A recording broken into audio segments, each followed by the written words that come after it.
Welcome back. Going into the second half here of the old dropped frames. Let's talk By the video way, games. What's up? while on the break, some breaking news. In the crossover, nobody expected, or frankly, in many ways, wanted. Rami, friend of the show, um, trying to educate Mike Shinoda how Uh NFTs oh. don't actually work on Twitter is an interesting crossover I did not expect for 2022. Is that an Um, active dialogue or is Rami put out the information and we're waiting response? no, no, no. Mike Shinoda, who is very pro NFT and like Yeah, he's one of the people that he sees what NFTs could be.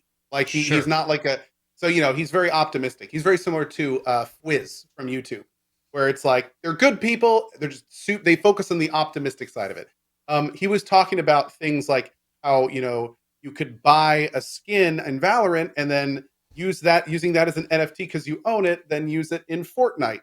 And Rami essentially replied to the tweet and he's like, "I respect your work, but no."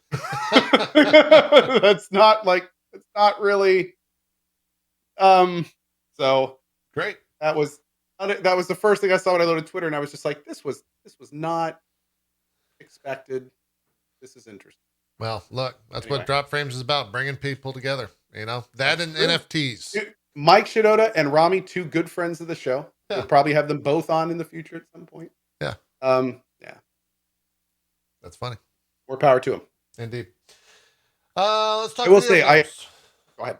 Do Cohh, that. I want to talk about this one. You've been playing a lot, so have you, Zeke. I've been playing a single one, so this will be focused on the two of you, which is how I like it, because that means less talking for me. Mhm. Cohh, let's talk Noita. Am I pronouncing it Oh, right? How do you say this? This game, uh, I don't even know how to talk about this game. I feel like it's the one where it's like this mysterious like game that's deleted when you beat the game or some shit on your PC. It seems bizarre. Like, what's not going really. on? It is okay. Noita is the definition of a rogue like. Yes. So the rogue light with a T is what we see most of today, where you play around and you get some kind of meta currency, or you upgrade your base between rounds, and you're constantly getting stronger and stronger. And that's kind of the norm these days. It's the Hades, that kind of stuff. Yeah. This, however, harkens back to the age of yore, when the term originally was made in the rogue like with a K, and that is when you die, you are dead, and there is not a damn thing that will come with you to your next round except the knowledge that you gained, and that is what will constantly make you better as you play the game. Noita is a game with a huge amount of RNG. It is incredibly unique in the way that everything is simulated. So every single pixel in the world has its own characteristics, its own if there's a giant pool of oil and you throw a bomb in it and that pool of oil gets set on fire, every single pixel of that is going to catch on fire. It's going to generate smoke. It's going to interact with the environment, interact with the materials around it. It is a super cool physics sandbox. And on top of that, there's tons of enemies. A Like I said, a huge amount of procedural generation and RNG. And then the probably coolest aspect of it is twofold. First of all, the wand system is super cool. Your wands are RNG in terms of stats, but they all have like containers. Certain wands have certain types of characteristics. Then they have like random spell slot amounts, if they shuffle or not, and things like that. And then on top of that, there's a huge amount of spells in the game that can be mixed and matched on each wand to cause different effects. So, like for instance, this wand right here is shooting, bouncy balls. Well, there may be a modifier you can have that then double casts, and then on top of that, there may be something that splits it. So then you have to do a double cast and a split, and then the bouncy ball, and then you may get something that makes more power. So you put that in front of the second bouncy ball or whatever second spell you want to cast. You can break it down into like blocks, and then each block has its own characteristic modifiers. The TLDR is there's a huge amount of depth. There's a huge amount of customization, of depth, and most importantly, one of the reasons this game works so well is there's a huge amount of learning.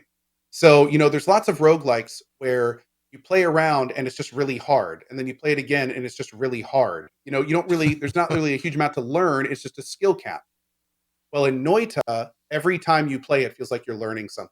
You're learning that like this mob has a certain attack, or this interaction with this environmental effect does this, or if you hear this sound, that means that mob is there.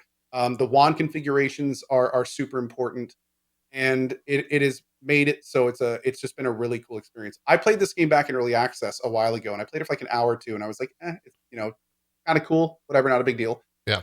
And then I came back to it after being influenced by this super like old guy. Like no one really watches him anymore. Really old. His name is Yeah. Man vs. Game, and he has been. Yeah, I think he still streams.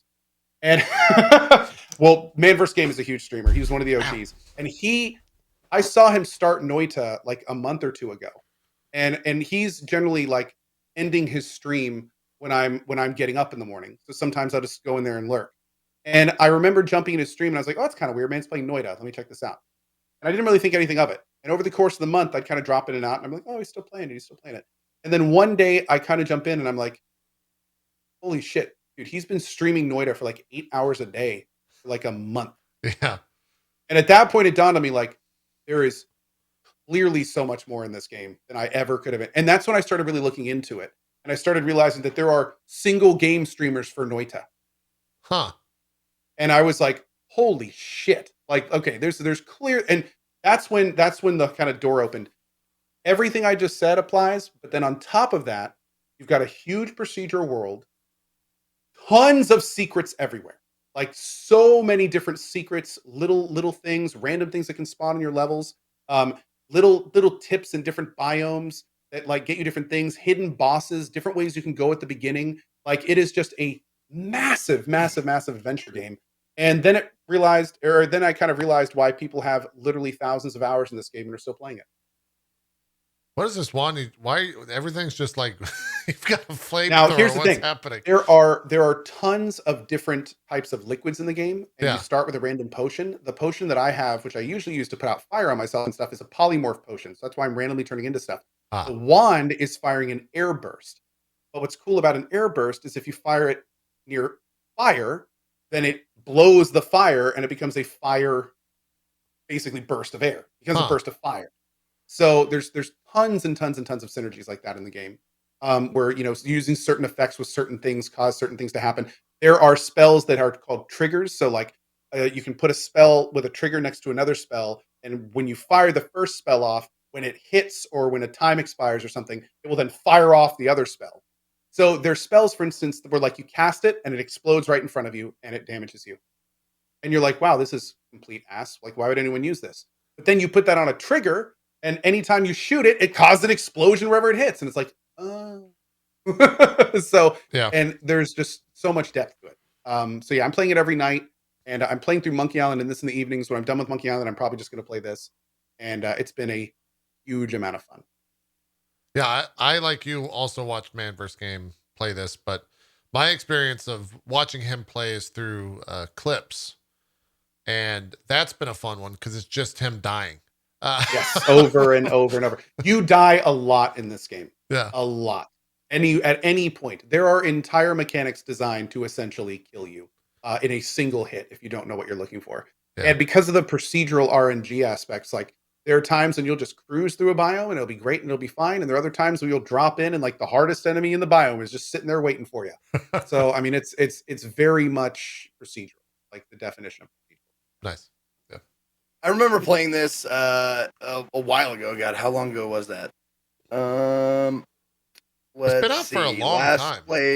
It's been in early access. Last played October 6th, 2019. Yeah. Yep. I would definitely check it out again. I played it for an hour and 15 minutes or something like that. And it's any game, like most people would play like a twin stick without, with a keyboard mouse, right? Where you aim the crosshairs with your mouse and stuff like that. That kind of control scheme never jibed with me. I could never like it. It always felt funky to me, and I'm wondering if they've made improvements, i.e., like aiming possibly with a controller, like moving with one stick and then aiming, the 360 degrees around you with a controller, like that. I feel like I could play efficiently or at least play. Yeah. Hold on one second. I think Cohh's. That's exactly how it is. Oh, there you go. Is it? So Okay. you can move with the left stick The right stick moves it around you. Okay. Right triggers fire and left triggers hover.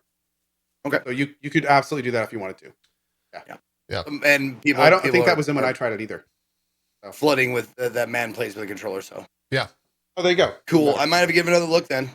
I mean, it seems like everybody said like it seems like a good game that you would like, and I remember not feeling it back in the day. So Yeah. but it has been like 2+ years since I played it last. Been in development for quite a long time. It's true. Is it hold on 1.0? Oh no 1.0 has been out for a while. It's been out since 2020. Yeah. I think January's serving for a lot of people of like, what game can I play? Because there's not much else out, and this is one of the ones that I've seen resurface a lot. So yeah, a lot of 1.0 stuff. It jogged my memory when I mentioned clips. We didn't talk about it in the news. Did you guys see the new, I guess it's an update to the clip system, where when you watch a clip now off site, it says either this streamer is live, click to watch, or the streamer is hosting, click to watch, or this streamer's offline, check out this streamer in the meantime, or something like that. Did you see that update? Heard about it. Yeah. Which I saw again, it specifically on your channel is where I first saw it, Cohh. Yeah. The night before the hubbub started. There was a big thing on Twitter, especially where people were like, oh, this is scummy. How could Twitch do this? Because the big screenshot that was going around, I think, was Technique. Yeah. Used to be DJ Technique. And he basically watched one of his own clips, and then it like recommended XQC or something. And he was like, what is this? But some testing was done later, and it turns out if you watch a clip on a computer that you are not logged into Twitch on, it seems to just like grab one of the top streams. Correct. But if you are logged in and you watch a clip, then it will refer to one of your streamers, someone you have watched. So there was a disconnect there. People thought it was just trying to funnel all the viewers to the top streamers. Not really. I mean, they are doing that if you're not logged in at all. But if you're logged in, it tries to find a streamer that it thinks you might like. Yeah. Or watch.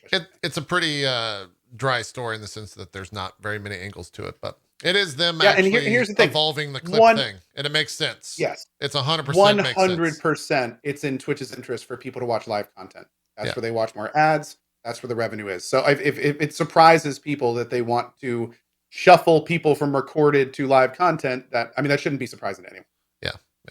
It's also I think Twitch's first step into the clip system being hopefully updated throughout the year, because for the longest part now the Twitch system, the clip system of Twitch has existed as a off-site hosting situation in terms of where all that stuff goes. And so now they're trying to bring users back over to the website rather than going to the comment section of, let's say, a Reddit, for example, and discussing said Twitch clip. So we'll see if they actually build that system out anymore, if they just kind of leave it up to everyone else. We'll see. Anyways, that's Noita. Zeke, I know you've been doing... have you... Real quick before we end it with Noita, have you gotten to like an ending? I'm guessing there's multiples. Nope. There's a way to beat the game, apparently, but in my 10-ish, 15-ish hours I played so far, I have only gotten, I'm going to say this in quote, I've only gotten close once. And by close, I mean like, I think I got to the second bottom biome, maybe, and was like near instantly killed when I zoned in. So I'm pretty sure I still had like that biome to finish, and then I think I had another one, and then like a boss or something. I don't even know. I'm kind of trying to keep I'm not looking at guides or anything, because it's a lot of fun to discover the stuff in this game. The only thing that I would recommend is there have been some super helpful people in chat that have been helping me mechanically, like especially in helping me understand how the wand stuff works. And later you'll learn like about this stuff called wand wrapping and things of that nature. Like shout out, there's a super helpful guy named Woat, I think he goes by Quote, who actually like made some little guides that kind of like went over how the wands work and stuff. Understanding that is good, because then you can still discover the spells and kind of implement them yourself. But in terms of like the secrets in the game, it's all about exploring. Like there's just so much to see and do and find out on your own. I've been avoiding all of that as much. Couple people in my and funny for enough, anyone, for the record, that guy just said in my chat, Ezekiel, if you want to get into Noita, DM me. There you go. Oh, it's you. Okay. You want? Yeah. What were we gonna say, Zeke? No, I for anyone wondering, like, I know the type of game this is. That's why I chose my words carefully when I said Finish. an end, Yeah. not the end. You know, like games like this, it's like there's 25 different endings that you can call. You can probably consider an end. Yeah. Yeah. Makes sense. Cool. That is the old Noita. Zeke, I was gonna say you've been stuck in the old CD-Rom-A-Thon. I've got kind of a fantastic list of games here to ask you about. I'm gonna start with Star Wars Dark Forces.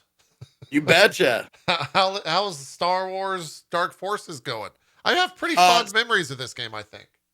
Star Wars Dark Forces. I finished it Okay. yesterday. We actually got her done. I did it on medium because I'm not like the best at FPS, and there was some age on the control scheme in that the mouse, like the version that I got, Yeah. was not like the original version.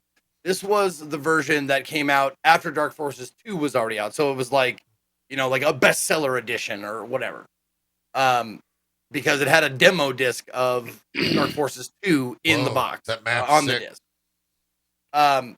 So they had, I think they had some changes that they added to this from the original. I mean, it still played it off of CD-ROM, but I was allowed to use my mouse because a lot of people didn't play this originally. If you played it originally, didn't have any mouse controls. This one actually had mouse controls built in, and not many, mind you, not many mouse controls.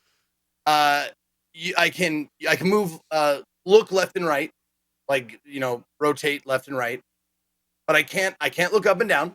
I had to use, I put them on my thumb keys. So if I wanted to like look up and shoot a guy up there, I would have to like hold down the mouse key and go like that. And like if I want to shoot a guy below me, down. And woe be you if you try and look too far up or too far down, because the world gets weird looking if you do that, because it's not real 3D. Yeah. It's simulated 3D. So like if you look past a certain point, certain degree down or up, the world kind of goes meh, and kind of like warps a little bit. Because, you know, it doesn't know what to do with it, because it's meant to be, you know, like on one plane, One and plane, it kind of yeah. like Supposed to use the makes it D-pad look, and WASD, not a mouse. yeah, it's a little disorienting. You can use, like, they have controls, like they expected you to use the old like joystick, which looks like a flight stick. Like, they have controls. Really? Okay. Yeah. They expected that you might use that. Hold on. Where's my big box? Where did I put you? There it is. There's my big box. Star Wars Dark Force. This is the oblong instruction manual, which I love. Yep. Go to transmission. But there. In the instruction manual, they have the simulation controls. If you had one of these sticks, Yeah, you can use that if you'd like. But this was I don't fucking understand how the first game that chat voted on was Alone in the Dark beat this game out by 1 vote. And I was like, ooh, Alone in the Dark must be pretty good, because I've heard good things about Dark Forces. And I don't know how it won. I don't know why people have this fucking nostalgia for Alone in the Dark, which we'll probably talk about later. sure. Because this game is fantastic. Even now, I had a blast with it. I played it all the way through on medium difficulty. And that's where I was going with that. I played it on medium because of the controls, because I was like, controls might be part of the difficulty. And they were. However, playing it on medium difficulty was a perfect amount of difficulty for me for a first run through, because there were certain sections, like the last mission of the game was a big one, and you come up against the dark troopers, and they are appropriately, like, a lot of times you're in a game and you get these little tidbits about like this mega trooper, and then you fight them and you're like, they're not that scary. The Dark Troopers will fuck you up, man. First time I met one, he was just like, blah, blah, blah, you're dead. I'm like, holy shit. They don't mess So around. you learn to stay away from those motherfuckers. And every time you see one, you shit your pants and run the other way if you're not ready. So that was awesome. I love that when the buildup actually matches the difficulty of, what you're going to face.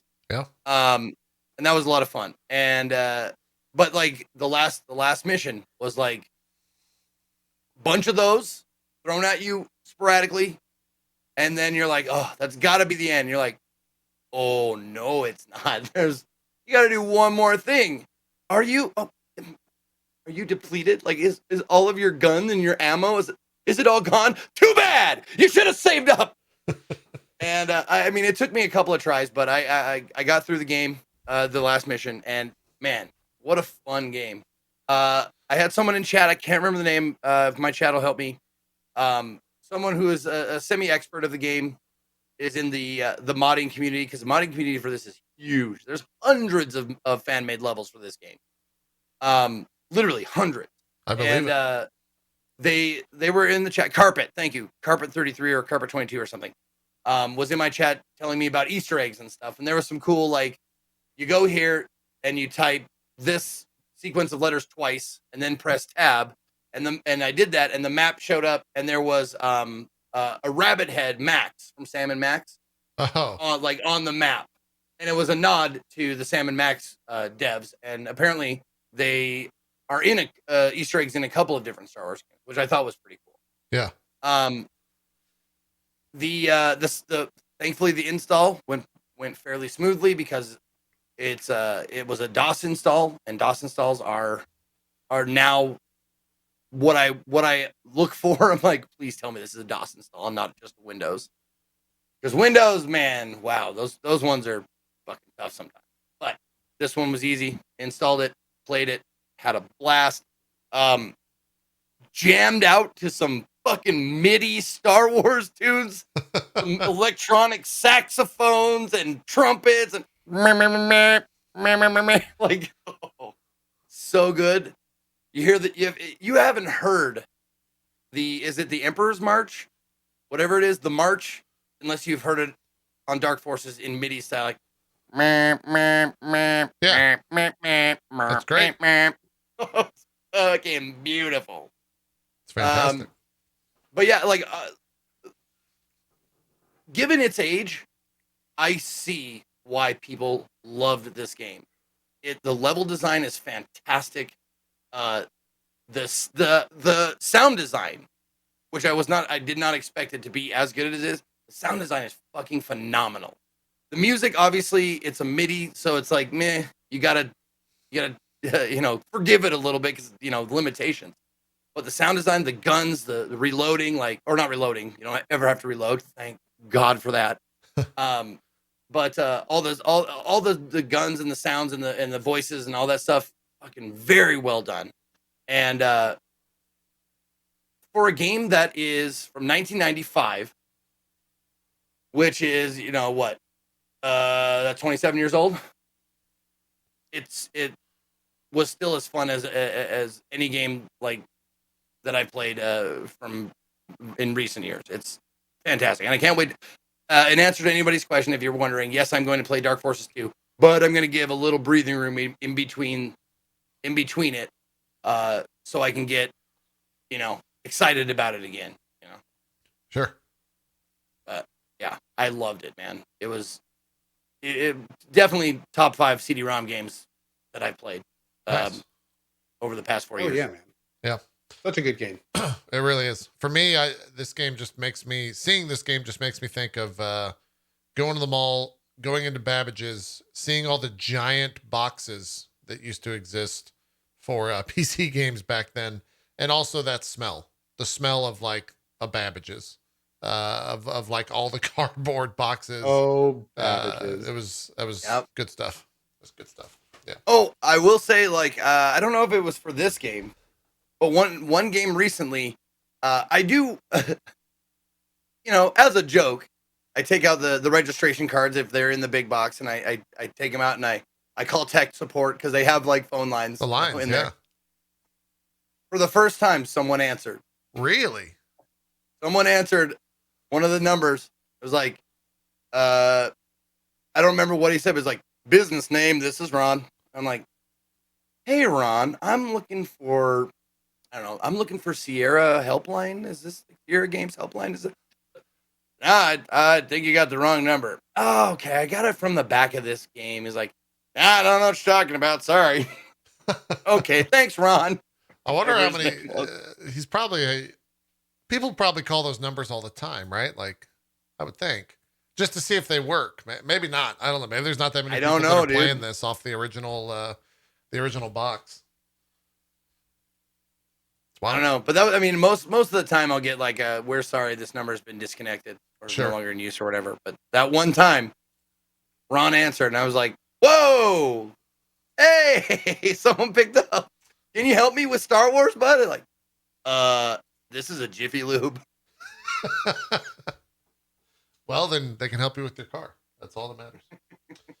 Cohh, how was your Deus Ex Mankind Divided playthrough that you wrapped up? I think you're done, right? Well, Human Revolution is done. Okay. I did Human Revolution and the Missing Link DLC. Played the director's cut. It was great. I mean, I still absolutely love it. It was great beginning to end. And I'm currently playing through Mankind Divided. Don't know if I'm going to do the DLC right now, or if I'm going to save that. But I'm playing through Mankind Divided, which is just, even now, beautiful game. I mean, Mankind Divided could come out today, and I'd still think the graphics were fantastic. The mechanics are light years ahead of Human Revolution in a lot of ways, in terms of how easy they are to use and deal with. The UI is a lot better too. It's both so great and so painful at times for me, knowing that it's like how it ended and everything. But I'm loving it. I've been really enjoying it. We're going to be diving back in tomorrow. We've been doing like everything there is to do. Essentially, we've been doing from like the side quest perspective and everything. And right when the stream starts tomorrow, we're continuing the main story. So it's been great. I've been having a great time with it. Just loving it. Does it, are you getting the feeling of, I remember the last time, I don't know which one it was, but you got really upset, I think, when you played these, because it just made you like, where the fuck's the next one? Right? Like, why are we doing this? Well, that's exactly right. Like, the thing about Mankind Divided is it starts super strong, and imagine this, JP. Imagine if Final Fantasy 14 never had Endwalker. Sure. Yeah. And also didn't have the last 5 hours of Shadowbringer. Gotcha. I was gonna say, you didn't have to imagine that for very long. No. The reason that I'm saying that is Mankind Divided. It's so obviously overtly the middle section. Like, it basically, most of this game is like setting up dominoes, introducing organizations, starting to introducing characters that connect to the original. Like, there's a ton of things in this game where it's just setting up the dominoes. And then here's the thing. I remember hating the ending, but I don't remember exactly what happened. And it's not that I hated it. It's just that I was like, where's the rest? It feels like the end of Act 2 in a 3-act play. So I'm looking forward to kind of like moving through this whole thing. Oh, there's my kid Rowan. I'm looking forward kind of to moving through all this again and kind of, really analyzing where it is and everything. But I remember vividly finishing the first time and being like, no, this isn't where it ends. Like, this is like, there's too much else going on. There's too many questions that haven't answered. Like, this is not an ending. And especially with Human Revolution, there is very much an ending. Like, in fact, it's kind of like a, choose the outcome of the world kind of ending. So yeah, it's frustrating, but at the same time, like, not unsalvageable. Like, they absolutely could just make the third game whenever they choose they want to. I'm hoping Societas Montreal knocked it out of the park with Guardians of the Galaxy. They'll probably spend the next 4 to 5 years Guardians of the making more of those. Yeah. Absolutely. And then, but then once they're done with that, the copium in me really hopes they're going to come back and finish out Deus Ex, and then hopefully remake the original, which would be amazing in this engine. I mean, the original is basically the Human Revolution and Mankind Divided are in many ways like mechanically carbon copy of the original, just in a newer day and age. So taking the original Deus Ex and remaking it in the new engines with the new UI and everything, like, it would fit like a glove. So yeah, I'm having a great time with it. What's there is still a huge amount of fun, and it's great. Some of the best level design of any game. The mechanics are super cyberpunky. It does cyberpunk better than cyberpunk in a lot of ways, in many ways, and not so many in others also. But I mean, it's just it's really what's there is really Yeah. fantastic. Just walking around and exploring the city is awesome. I was curious, so is this? Yeah, it is Mankind Divided. I was looking up lifetime sales of this to see how well it did. This user says the total console sales were approximately 1.1 million. Steam Spy estimates 1 to 2 million owners of the game, which is obviously a very rough ballpark. Probably safe to say around 2 million. Apparently, they needed 3 million in sales to break even. Have you heard that number before? Yeah, the big number being thrown around is 70 million. The game costs 70 million to make. Oh, I thought you meant 70 million units sold. I'm like, no. Yeah, expectations were a little skewed back then. No, they needed 70 million to break even. And apparently they didn't make that, which is one of the big things. But of course, as we have been talking about, and I've been talking about Into the Ground recently, they really screwed up with the PR for Mankind Divided. Not only did they introduce the whole buy the MTX skill stuff, points yeah, and money in the game, which was already kind of contentious, but then they did this thing called augment your pre-order, and that was a huge scandal because basically they were going to release things based on how many people pre-ordered the game, and people didn't like that so much that there was essentially a boycott of the game. And that's why the game didn't sell. It wasn't because the game was bad. It was because literally thousands and thousands of people said, I will not give money to support this. This is a scummy thing that I don't want to be a part of. I remember at the time, in so many of my friends that were interested at the time, my community and such, were just like, no, I'm not. There's no way I'm going to pre-order this game. I don't even know if I'm going to buy it. And then it came out, and once it came out, that's when there were also some issues with the fact that it didn't really have an ending, and the reviews weren't great because there was a troubled production. So that compounded into people just not buying it. But the whole thing started with the augment your pre-order, and it was just a huge mess. And then the worst thing, and this is why Deus Ex fans like me are so pissed. Square Enix basically took the IP, they gave it to Eidos Montreal. Eidos Montreal did a great job with it. Then Square Enix rushed them to the end. They tried to do the augment your pre-order BS. They put in a cash shop, and then they did all of this stuff to basically screw the IP. And then when it didn't sell, essentially said, okay, then I guess you don't get any more Deus Ex, and pulled the plug on the whole thing. yeah. And it's like, I remember back when this was, excuse me, when this was getting some traction and some hype about that very thing about paying to win, and I told my chat I was toying with the idea of doing that. I remember that discussion on the show. Yeah, yeah, and just paying for all the augments that I could get, and then just ostensibly breezing through the game because I paid to do so. I never did it, but it was definitely an idea that I threw around a little bit. Yeah.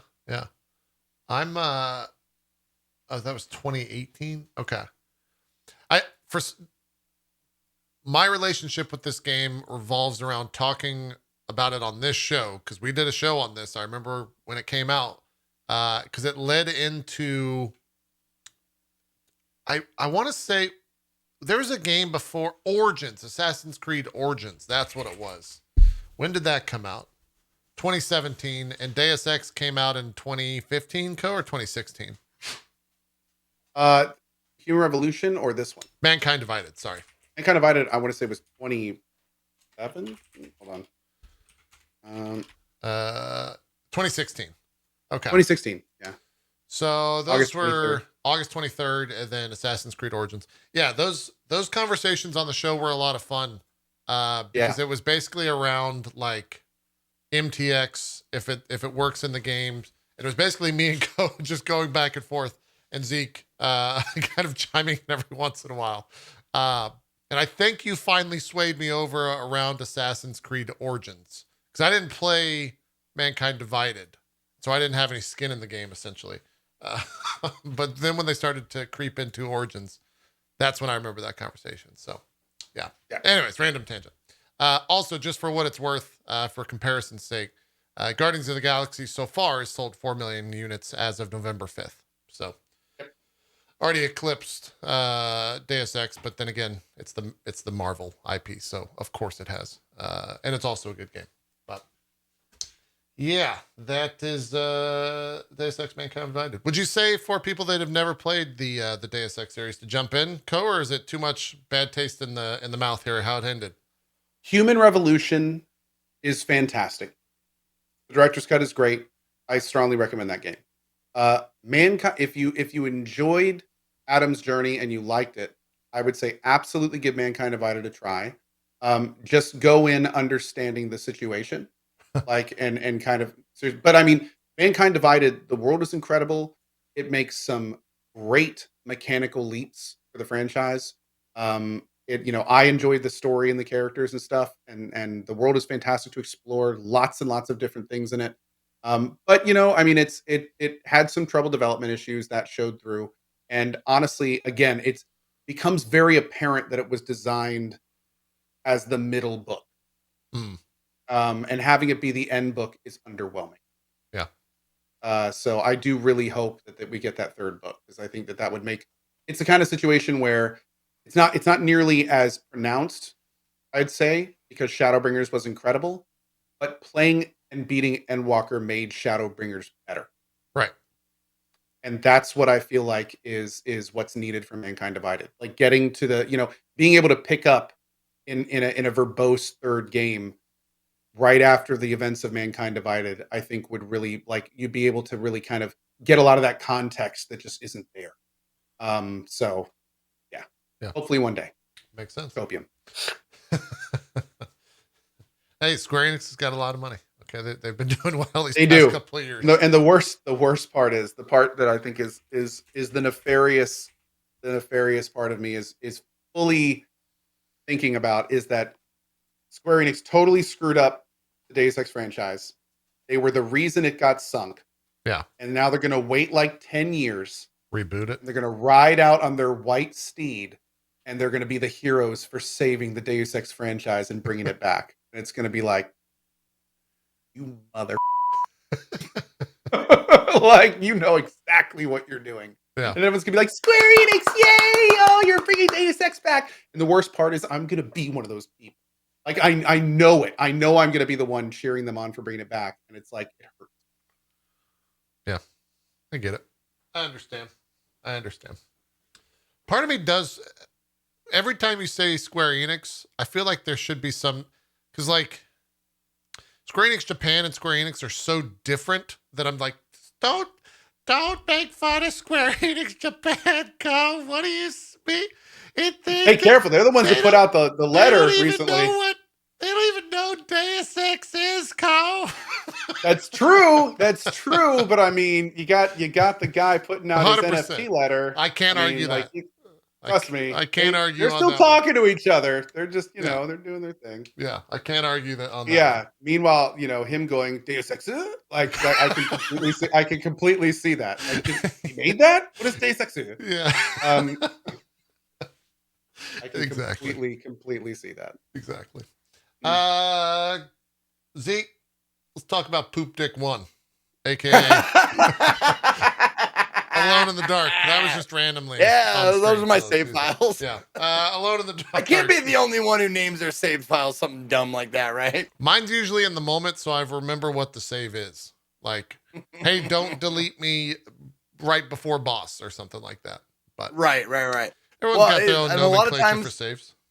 I actually had to change that, change out Poop Dick in favor of looking at the clock and just putting like, 340 or something like that. Like, yeah. So I know which one's the most recent save, because I didn't want to do like Poop Dick 38, and have like 38 save files. Yeah. So, Alone in the Dark. Now, I talked shit about it earlier, but it's not a bad game. It's just the game would be vastly improved, and I know it's old, but it would have been vastly improved if the movement speed of the character was that run all the time. Now, the reason why I'm complaining about it is because getting the main character to run is, in theory, on paper, easy. Just double tap to run. That is an incorrect instruction. It is not double tap to run. It is hold the walk for an unspecified amount of time and then tap walk again, as long as you're not hitting an obstacle. It is frustrating as fuck to get around in this game. And it's slow as fuck to get around. Here comes the Chuck. Wait, wrong game. I noped out. Does it look at me? Nope. Backing out. Nope. That's how I would approach if someone was slowly swinging a pirate sword at me. That I would kind of walk out of the room slowly and, go around the corner. Got to make sure. Getting past that guy was a real pain in the ass. Did you shoot him with the revolver? No. Oh. Dude, have you ever tried to shoot a pirate with a revolver? Obviously, he's going to backflip. All the time. And it's not going to do any damage. Wait, does he really backflip? Have you never shot a pirate? Yeah, what? Here it is. You'll see.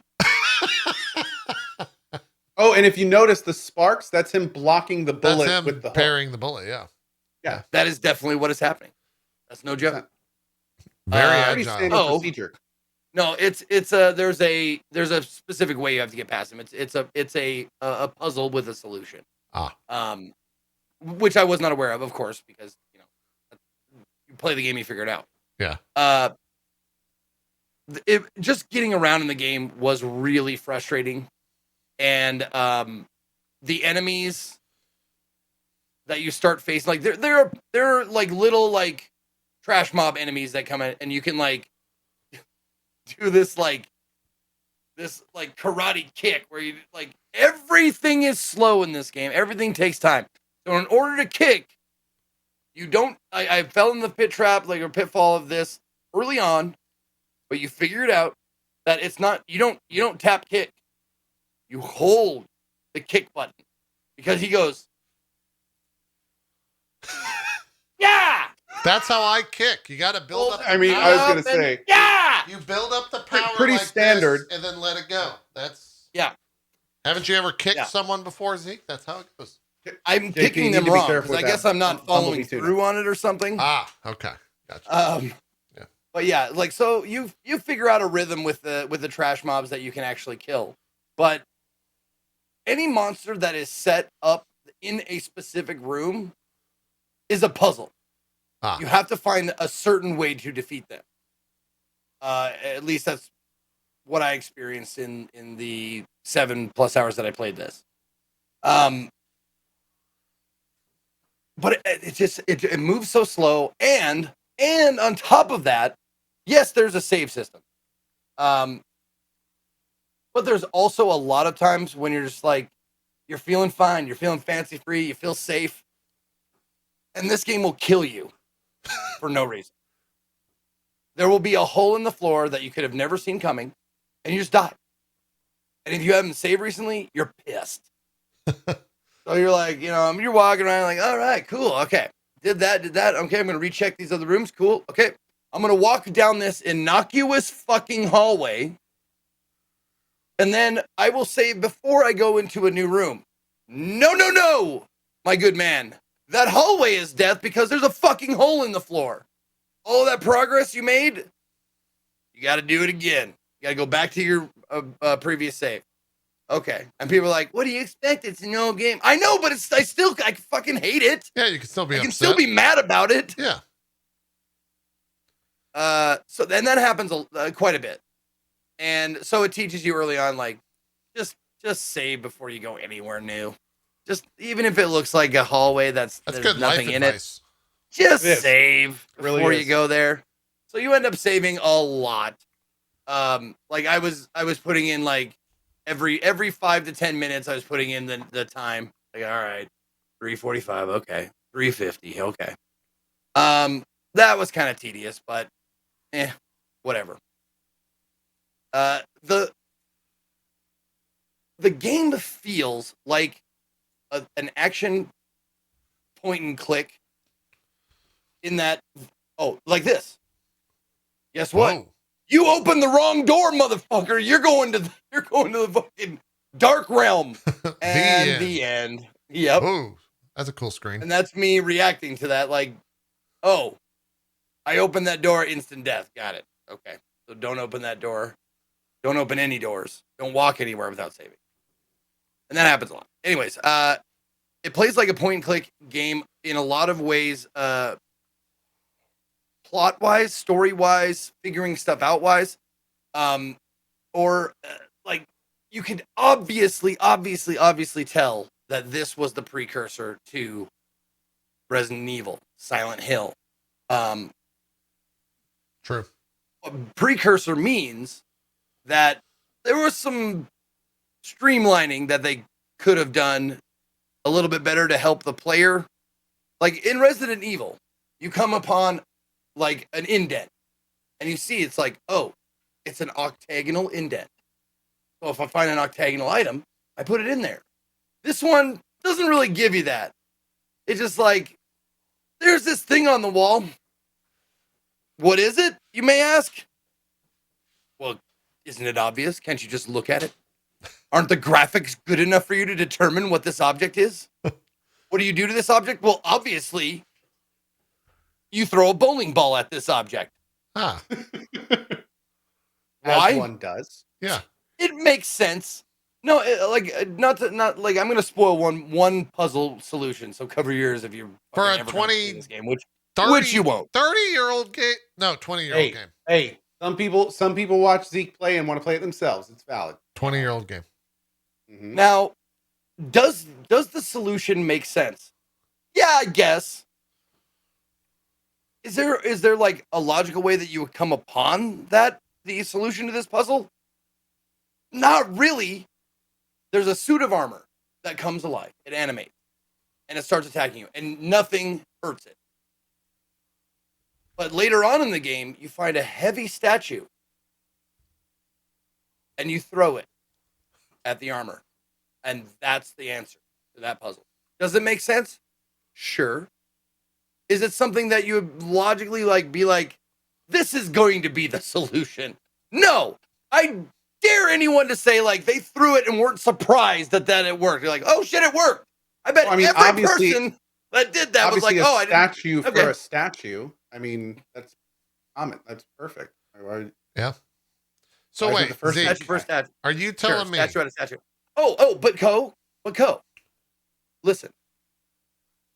Funny you say that because you twigged on something that this game, you figure out.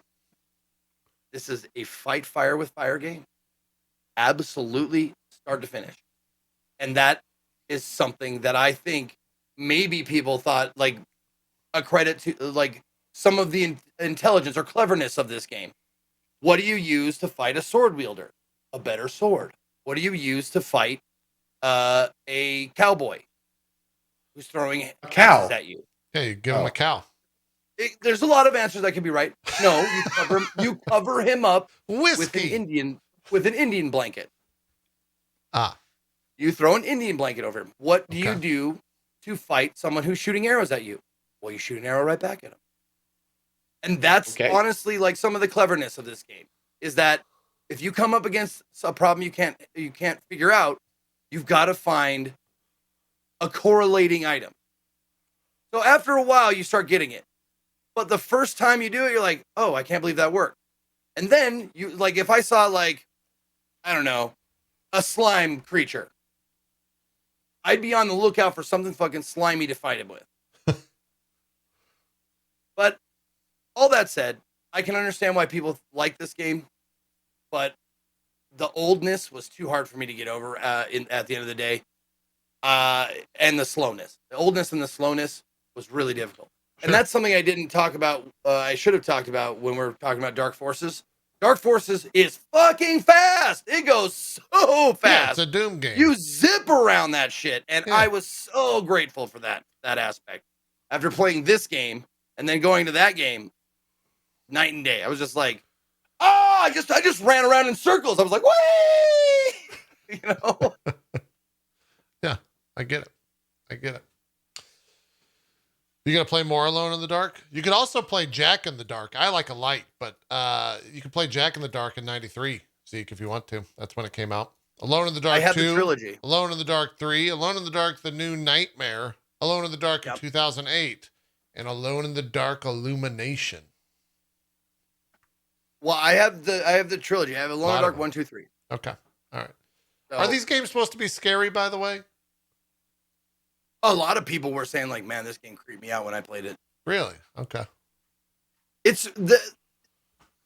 definitely has a good atmosphere, and the fixed camera is good for that.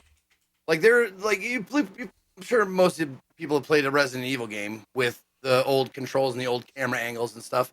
Like, there's a reason they do it, and it does it pretty well. And for being like one of the first of its kind, that definitely had an effect. It's stark, it's lonely. I guess that is true. Yeah. Like, yeah, this game did spawn, like you said, Resident Evil and all that stuff. So yeah, it's probably pretty spooky for the first time experiencing this back in the day, No, 30 years ago, not 20 years ago. I remember when I was a kid in elementary school, and we had a green screen computer lab. Like, they were the green letters. You went to the fancy schools. We had I think 4 of those old floppy disk, like actual floppy disk drives, and we would play text-based games. And I remember being creeped out by some of those. Yeah. So I totally get that. I get it. Yeah. Oh, there's the kick. See the kick? Yeah. Are you kicking the spiders? Kick the spiders? I don't know. I didn't ever figure out how to beat the spiders because you can't kick them on the ground. At least I never figured out I can't shoot them. Do you have spiders? Bigger spiders?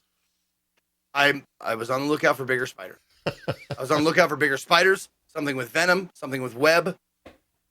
Like, I was on the lookout for that shit, and I never found it. Okay. All right. Well, that's Alone in the Dark. Spider-Man. I tried to call Spider-Man.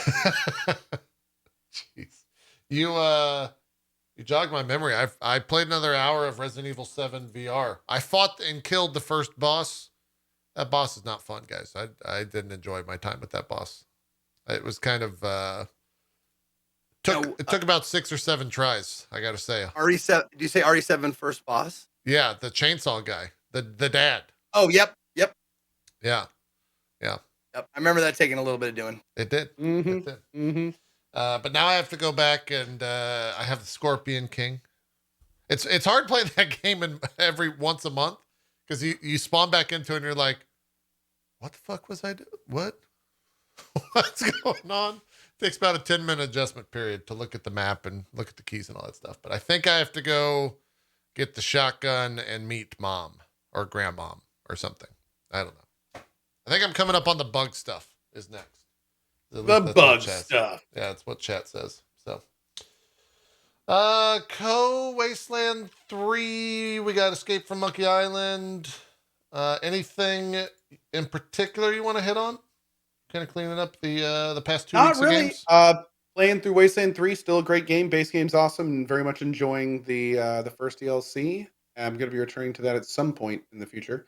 And Monkey Island has been great. I'm hoping to start wrapping up Escape from Monkey Island 4, which will be the last one. Maybe do like Grim Fandango or something next. I never beat that game. So yeah, that and Noita, and may have an Elix run coming up soon. Gonna be playing Prey next. So all over the map. Got a lot of. I'm spending this month like catching up with a lot of stuff I've been meaning to play and just haven't had the chance to. So Yeah, cool. and it's been good. Got a big backlog. Yeah. Zeke, what else have you been playing that you want to mention? I see Brain Dead 13. We got Mad Dog 2. Those are great. I think I've played 4 games so far this year. Psychic Detective as well. Oh, Psychic Detective. That's the one that started it. Psychic Detective. I could talk about any one of those. Sure, you tell me. What do you got pulled up? I got them all. I'm staring at all the VODs. You tell me. Okay, pull up Psychic Detective then, because that was the first one. Okay. First game I chose Insert was disc suggested 3. to me, but this is one of those. There was a little bit of that. Psychic Detective is a clue, oh god, like mystery, figured out, what the hell is and this? You're watching the end game. Oh, The literal end game. The only part of this game or of this CD-ROM that wasn't like well, okay. Let me just lay out the thing for you. Okay. So, Psychic Detective is a interactive movie, basically. But you can hop, like, the whole idea is you're playing a psychic detective and you can hop your brain or your consciousness into somebody else and see through their eyes. So as you're going along, you'll see like faces pop up on the side. See, there's Monica right there, and you can hop into Monica and you can like basically like remote view. You can see her like go through the movie, which production wise, that took a lot of time. I'm sure it was fucking probably a nightmare. Why? Because you got to shoot all the scenes. Yeah, it's 90s. Very 90s. You got to shoot all the scenes. It's like a Saved by the Bell all of the episode. angles from the remote view. So you got to shoot these scenes over and over and over again. Each one of them from a person you can jump into. Which is like, I give credit. That's a daunting task, but you can jump into a lot of people's, like, anybody that crosses your path, pretty much. You can jump into their head and watch the movie unfold from their perspective. And the gist of it is you have to figure out what's going on, the mystery, how to solve it, and how to defeat the evil person at the end. Okay, that's actually kind of amazing. Yeah. Like, that's a super cool idea for a game. I don't think I've ever heard of that before. Yeah. It was like I was blown away. It's kind of Psychonauts in a weird way. Sort of. Well, it's having the same scene and then having to like work like that part. I'm assuming when you get to the end, you like go back to the beginning and like. Yeah, well, people bring up Night Trap when they talk about like, oh, Night Trap, because you can jump around the scene to scene to scene, but Night Trap is not the same because they didn't have to move the camera. Like in this, like these two people are having a conversation. I'm inside the head of one and I'm watching the guy he's talking to. You can jump to him in the middle of the conversation. So they had to record that conversation twice from both sides. You see what I'm saying? That's in cool. order for you to be able to jump between them. That's cool. That's cool. I thought that was awesome. But you unravel the story, you get to the end. There are, and this is great. Where did I put the big box? Hold on. 1 second. Oh, 1 second. Wait, I was going to do the Jeopardy song, but that's DMCA. Damn it. Okay. Yeah, good call. Nope. Psychic Detective. And the reason why I'm doing this is because this is how manuals used to be. If you remember manuals. Remember manuals? Remember manuals that would come with those games? cost extra money now. Is it? Nope, not that. Yep. In the jewel case of the disc,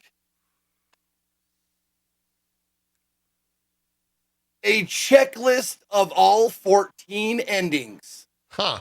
They just I spoil it checked for off you? 4 of them. I saw 4 endings. Do they spoil it for? I mean, not really. They're Like they broad have enough? they have names like Moki's Playmate, The Village Idiot, This Little Piggy, Maximum Eric, Double War, stuff like that. Yeah. But 14 different endings for this game, depending on what you see while you play it. So there is an ending called The Grand Slam, which means it's like the 100% or perfect ending, or the best ending you can get. And the funny thing is, we looked up a walkthrough, and it was kind of convoluted. Without, like, I got to 3 different endings without looking up anything. And then I was like, okay, it's coming to the end of the day. I'm going to look up the walkthrough. And it was like, you follow this guy for a while, and then you jump to this guy, and then you jump to this lady, and then you look at this thing in a specific order. So at the end, now you saw the end game with the red and blue, like, thing? Yeah.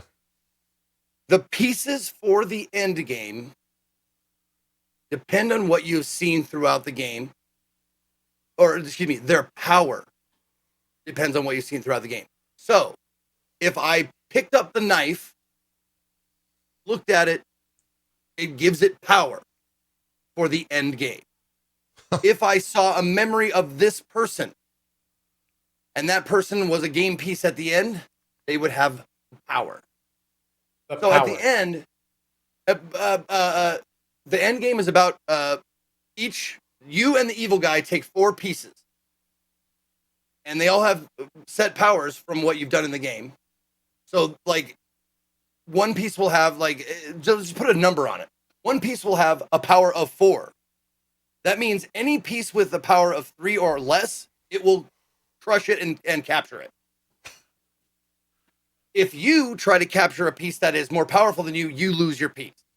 It's simple rules, but how you empower them in the game is you look at or you see their memories. I like how you said simple rules, because it's like, guys, it's just simple mental psychic identification. Like, come on, guys, try to keep up. The thing is, like, if at the end of the game there will be it's a random assortment of items and people at the end of the game that you can use as game pieces. And if, like, say there's a little Russian doll, and you never saw it through your playthrough, it's gonna have 0 fucking power for you. But if you did see it, it will grant it some power. Do you see what I'm saying? Can you So give you power gotta to get as it. many things as you want? So, like, Time. if you're it's time. Time is a thing. It's the movie runs linear. So if you're jumping around from person to person, time passes while in other scenes. So it keeps going. So if you spend a lot of time in one head, like viewing what he's viewing, you'll miss a bunch of other shit that other people are doing. So do you have any idea towards the end of the game, like, what objects you should give power to and what you shouldn't? Or is it just like a Not the total first crapshoot? time. Oh, okay. I certainly didn't understand what I was doing the first time I got to an ending. I was like, I don't understand shit about what's going on here. I don't know the game. I don't know what the fuck I'm doing. And the end, it was like, I lost all my pieces because I didn't know what the hell I was doing, but I got the village idiot ending. It was like, so it's a psychic, that guy right there, the bald guy, that's the bad guy. That's Kane. Ben Kingsley. Kane. Ben Kingsley lookalike. Yeah, Kane. So he crushed all my pieces, but also, like, the game, if you lose the game like that badly, he crushes your mind. Whoa. As well. So, like, you're like, did you get mind at crushed? the end of the game, you're like, because I lost all my pieces. And I'm just like, I don't know what I'm doing. Like, I'm just like a dullard. Like, I have like a 1 intelligence. So I got that ending the first time, and then I played it again and looked through other people's eyes, and you kind of piece it together. It was way more clever than I thought it was going to be. I thought it was They just got to gonna be remake an this game. Someone should steal I know. this I game. was just thinking that they need to Make make it. like a current day and age of this game. I would totally play that. Yeah. 100%. Because I can see how people would be turned off by it, because if you play it through and you get one ending and you're like, this fucking game sucks, you have to play it a few times to see through other people's eyes, jump around, because a one-time playthrough, you see maybe 5 to 10% of the content. It was actually kind of shocking how much depth there is in the game and how much you miss just playing through it 1 time, 2 times. Like, it was surprising. The only thing that I hated, of course, you have to, in order to get to the end of the game, you have to change your disc no less than 4 times. Sure. Yeah. And they give you the order in the manual. They're like, all right, in order to play this game, you're going to need all 3 discs handy and available, and you're going to go disc 1, disc 2, disc 3, back to disc 2, then back to disc 3 again. Every time you play through it. Makes sense. Is this the end game thing you were just talking about right here? Yes. Okay. So, I'm like, glad you see, like, we finally stumbled upon it in the month. yeah. So, you select first. You select your 4 pieces, and then he gets the remaining 4. You go first, and you try and select the pieces based on what you've seen throughout the game. So I know that Lena will be powerful. I know that the kite is a powerful memory. I know that doll is not as powerful, so on and so forth. Yeah. Okay. And then it looks stranger than it is. All you do is take one piece and you either jump it left or right and try and capture the piece to your left or right. That's it. And Did you ever beat all those pieces? Yeah, I got the Grand Slam ending, but that was with a walkthrough. So I take the memory with the cigarette smoking person in it, and I put it on top of the, I guess, Yep, I put it on top of the ballerina. And it showed that piece was stronger than the other piece. So the place I landed turned blue. I see. Okay. That's it. But it's cool that how they do it, how they give the pieces power. I don't like Kane. He's scary. Yeah, he's spooky. If you think of him as Gandhi, it's okay. He's fine. He's harmless. Because he looks just like Ben Kingsley. He could be his brother. He's got to shave the goatee, but yeah.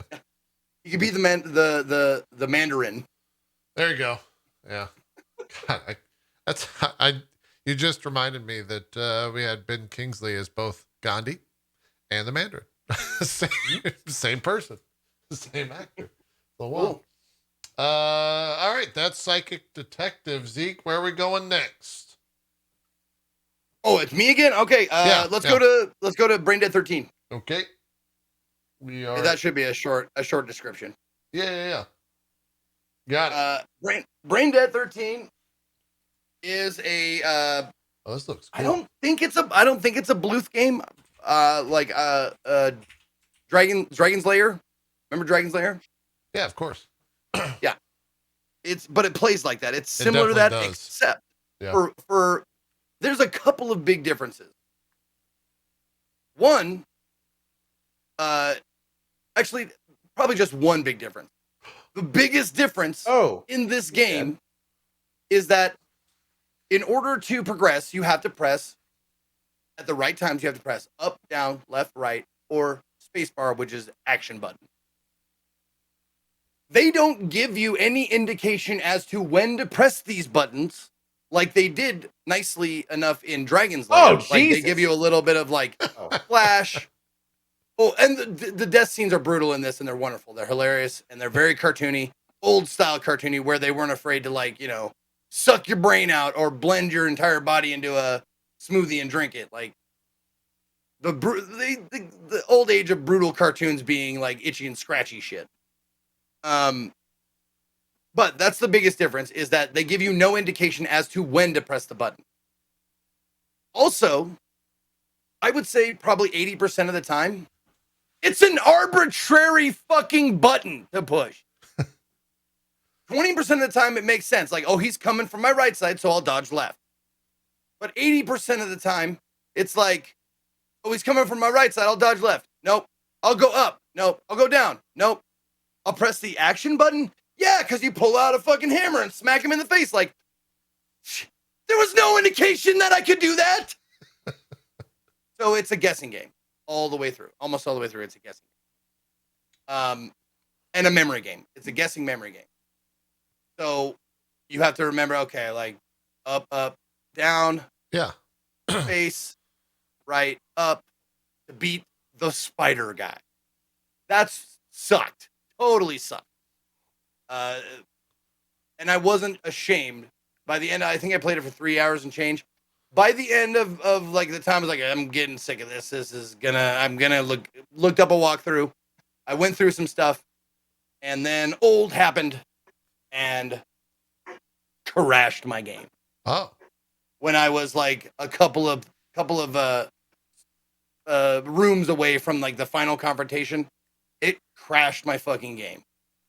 Yes, and you can save the game, but it doesn't encourage you to save the game, because if you die, you just start back at like 3 moves ago.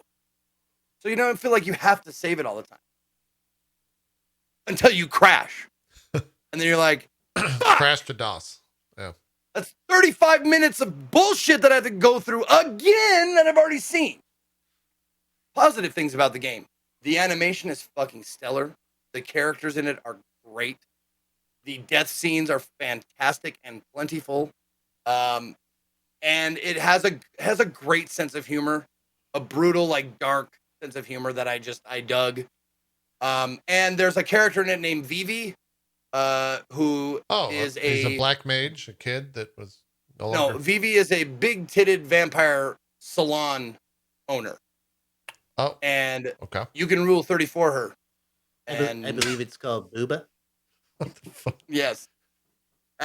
Which is weird. I didn't think an obscure game like this would have Rule 34, but that's what Rule 34 is all about. Yeah. Right? Yeah. Anything Good you want. God, that last one. Yeah, I think you just ripped out your bottom skeletal system plus your spine. He wedgied my pelvis and spine out Wow. because he's a school bully. Like he's a Frankenstein, but he's like a bully. Yeah. He's like a jock. So he wedges you and he wedges your pelvis and spine out of your body. Look, This is like Mortal Kombat with Donald Bluth. Or I don't know Bluth. I don't know what the first name is, but yeah. It's great. That part of it's great. But the tediousness of it, the guessing of it is just, I hated it. So I couldn't continue it.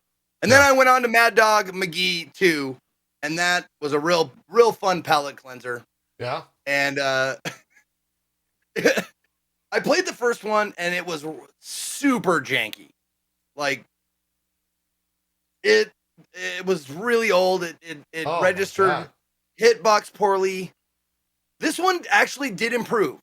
And I was playing on the difficulty titled Wimp, because there's that's the lowest difficulty. There's Wimp, and then there's, I don't remember the names of them, but there's two others higher than that. I started on the hardest, went to the medium, and I was like, fucking what? And then I went to the lowest, and that was doable, still fucking really hard. Wait, did you die right there?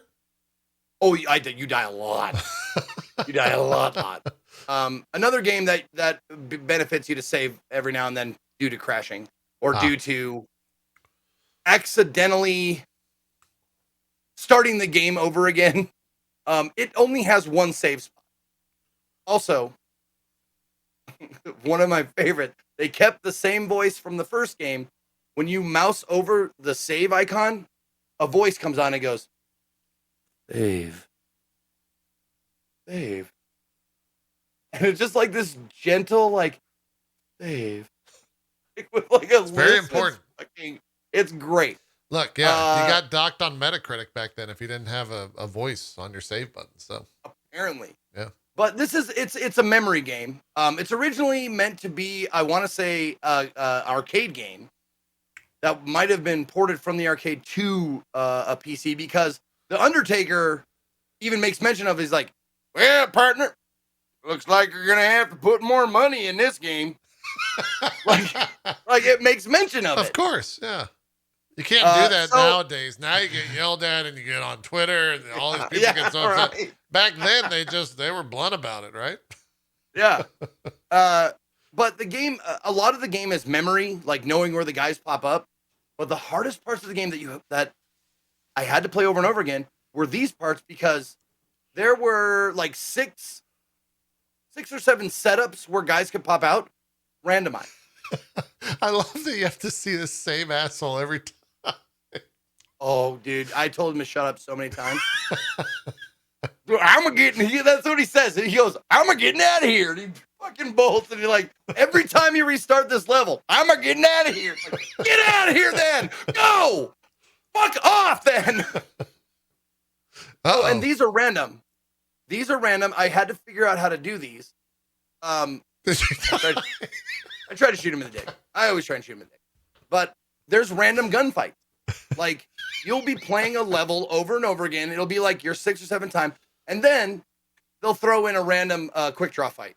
Now, I didn't know how to do this right off the bat, but you have to take your gun and your gun hand and put it down in the right-hand corner where you reload. Because that's where you reload. And then you have to wait for the person you're fighting, there will be a right next to menu. There will be it'll say holster, and then it'll say as soon as it says reload, you hit the right click to reload, and then you drag the mouse up to fire. So that's how you do the quick drop. And some of them are fucking tough. What's that? It didn't tell you that at any point? Oh, God, dude. It might have in the instruction manual if it had one, or if maybe I had to read it. Yeah, I didn't read it. Nah, you never want to read things in games. I found that to be adverse to playing games.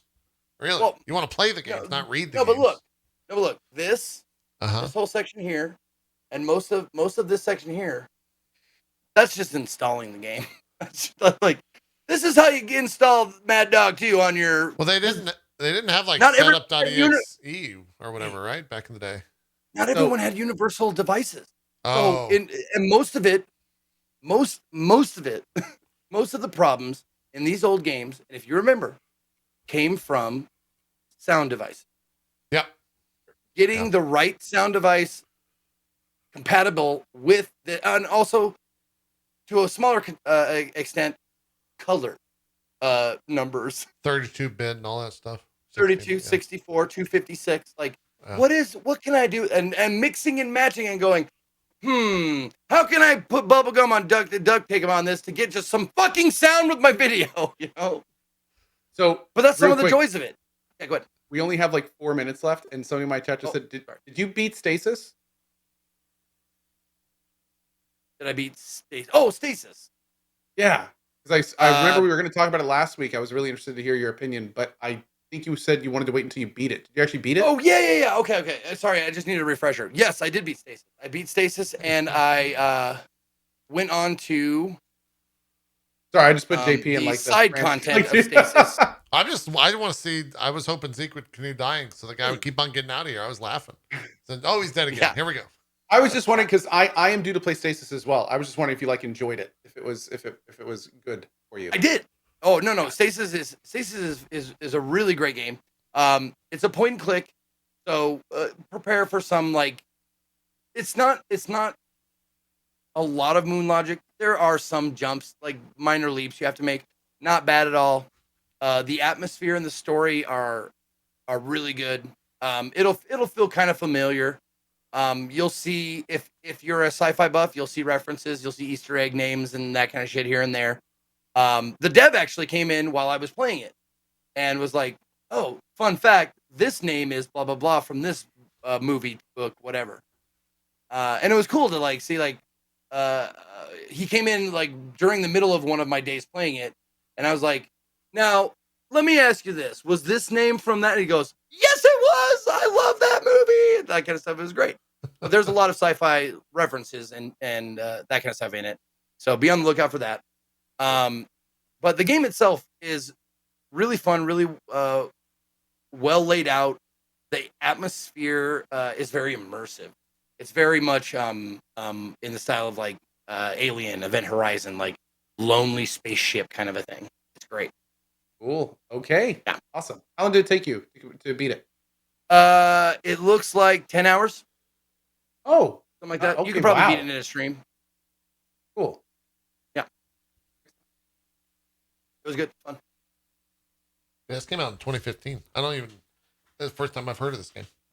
Yeah, the reason I'm very interested is because the brother team, I think they're called the Brotherhood, I think. Yep. They're a brother team from South Africa, and after Stasis, they made a really cool game that I super recommend called Beautiful Desolation. Oh yeah, I remember that.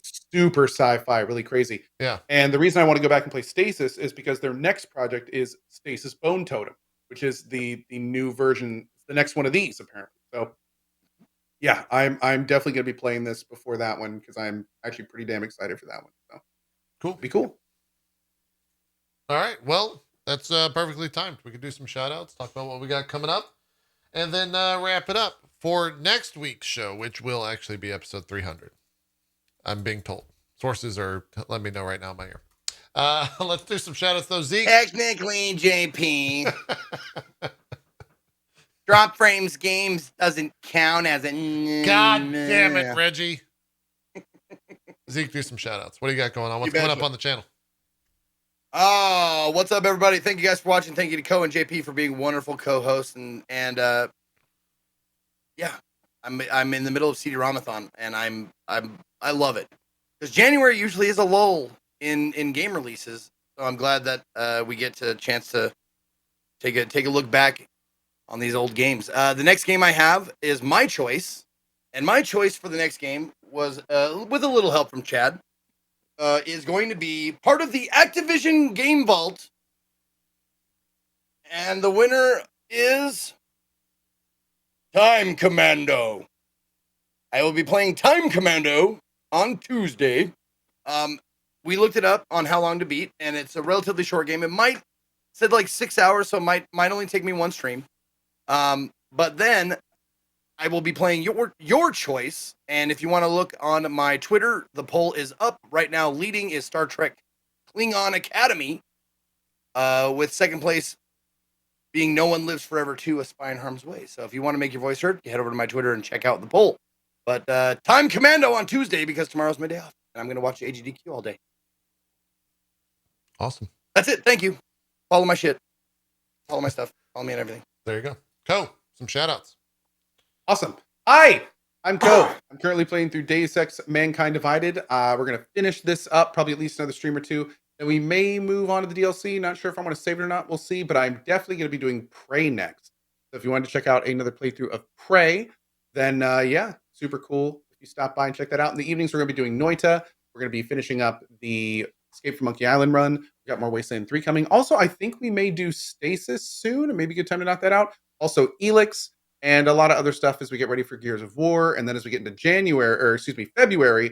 Gears like of War. Wait, Sifu, what? Horizon. Not Gears of War. God of War. It's another GOW. Thank you. Yeah. God of War. The new Gears of War remaster coming out. Announcement. No, just, yeah, that'd be fun. But yeah, so God of War. And then, we've got February coming up and we'll be talking a lot more about that as we get closer. All sorts of stuff. Hope to see in the channel. And if I don't, see you next week. Cool. All right, that's it. Thanks everyone for watching Drop Frames. We'll be back. I'm liking Sunday, by the way. If anyone was curious, or you guys, Sunday's good. Yeah, it flows well. Me too, man. After Drop Frames, my weekend starts. There you go. It's a great intro to my weekend. Yeah, it's good stuff. We'll be back next Sunday, 1 p.m. Eastern, and soon we'll take over football because it's ending.